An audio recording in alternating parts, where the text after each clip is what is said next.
What are the various products offered by banks under collection services?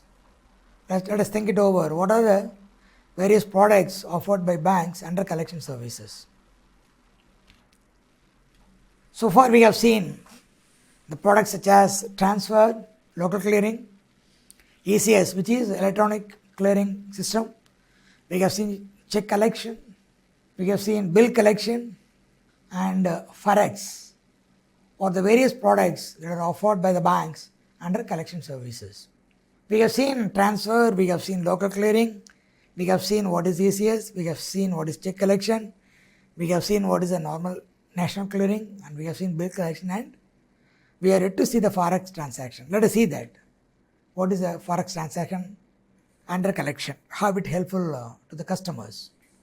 Let us explain about two situations wherein how this Forex transaction is being carried out under collections.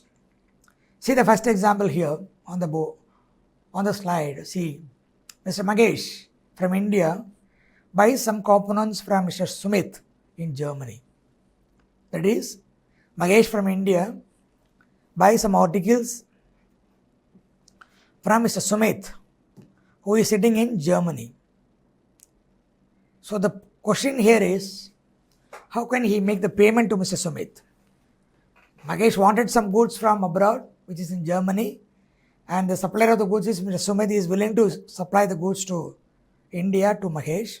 But the question here arises is, how can Mr. Magesh make a payment to Mr. Sumit? That is one question. Secondly, as you are aware, Germany is a totally different country. It is not part of India, it is away from India and it is in Europe. Let us see the example further. See, Mr. Magesh from India wants to buy goods from Sumit, who can supply from Germany. He sits in Germany and he wants to get the payment only by way of his own currency, which is Euro.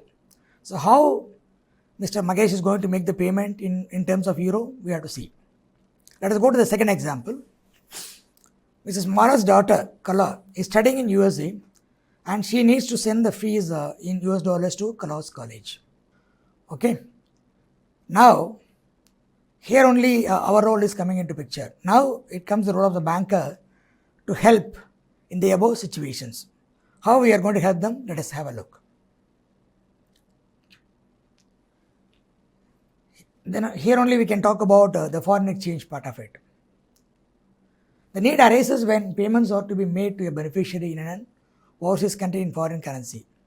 So the customer necessarily need to approach the bank to make the payment in terms of foreign currency. Okay, the payment received in foreign currency needs to be realized in Indian currency. That is the other way around. When our customer who sits in India, when they receive the money in terms of foreign currency, they have to get the money into our currency, which is Indian rupee. So the banks are maintaining accounts in an overseas country to facilitate transactions involving foreign currency. Accounts are known as nostro accounts, that is, imagine a current account maintained by Indian Bank with the Royal Bank in London. So it entails the collection of rupee equivalent from the customer in India and payment made to the foreign recipient by debit to nostro account. Let us explain what is a nostro account and how these payments are getting settled. Let us take the example of the Indian Bank and Royal Bank given over here.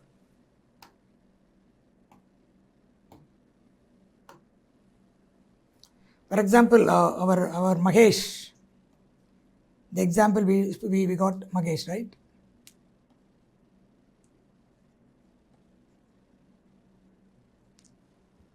Has an account with Indian Bank, and the Indian Bank is having an account with Royal Bank in London.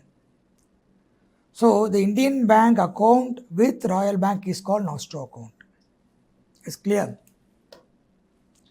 This nostro account is nothing but an Indian bank account with a foreign bank for getting settlement. Like what we discussed in the local clearing, all our Indian banks are having account with Reserve Bank of India to settle these payments. Similar to that, our banks, that is Indian banks, the banks which are situated in India, for example, State Bank of India, Indian Bank, Indian Overseas Bank, or for that matter, even the foreign bank, Standard Chartered or Deutsche Bank, they all have accounts in different countries.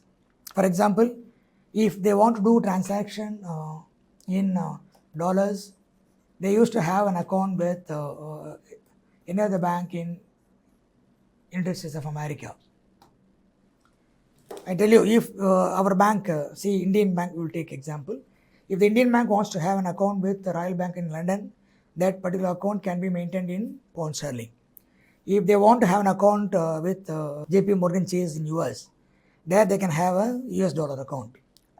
If they want to have a Japanese yen account in Japan, they can have it with Bank of Tokyo and Mitsubishi in Japan. If they want to have an account in Germany in euro currency, they can have it in Deutsche Bank. Similarly, across the world, our banks have accounts in different countries in different currencies. These accounts are called as nostro accounts. In our example, Magesh wants to buy some goods from Sumit, who is in Germany, and Magesh wants to make a payment in euro. So what happens? He approaches a local bank, say Indian Bank in Chennai, and requests them that he wants to make a payment to Sumit in terms of euro. So what the Indian bank does, they will just find out the invoice and they come to know that he has to make a payment around 1000 euros to Sumit, who is in Germany. So Indian bank in Chennai wants to buy euro from the market. So today they will go to the market and find out what could be the conversion rate between rupee and the euro currency. They will just find out, maybe today it will run around maybe 76 or 78 rupees or 80 rupees maybe.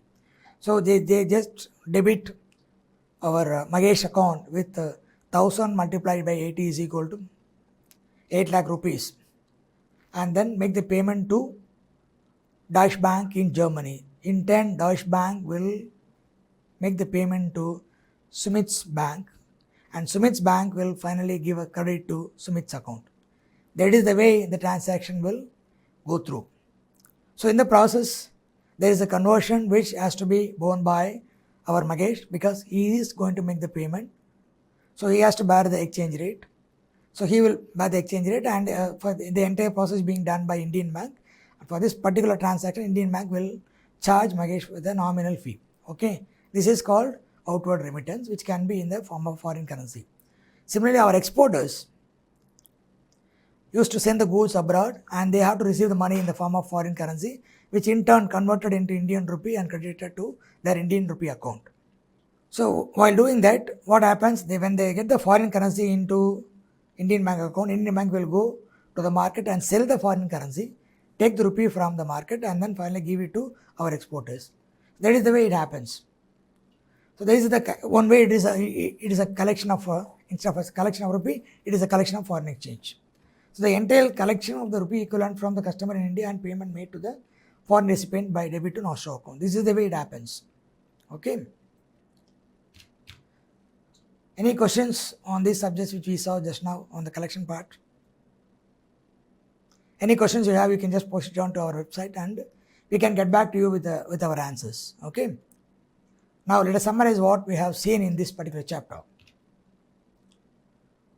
So the various products offered as a part of this collection services are, we have discussed about transfer, we have discussed about local clearing, we have discussed about check truncation system, we also discussed about electronic clearing system, we also saw how our checks are being collected, we also discussed about cash management system, we also spoke about bill collection, and we also saw how a forex collection is being handled by our banks. Okay. Then we also spoke about clearing houses are essentially, just to understand, the clearing houses are essentially for clearance of local checks. The RBI has linked with the clearing houses in the large cities to facilitate collection of up-country checks. That's what I told you. Wherever the Reserve Bank of India has its presence, they are managing the clearing house. In all other places, either State Bank of India will manage, or if there is no State Bank of India branch, it is being managed by other banks. And we also saw about CMS. CMS is cash management system. It is an upgraded package of collection and payment services.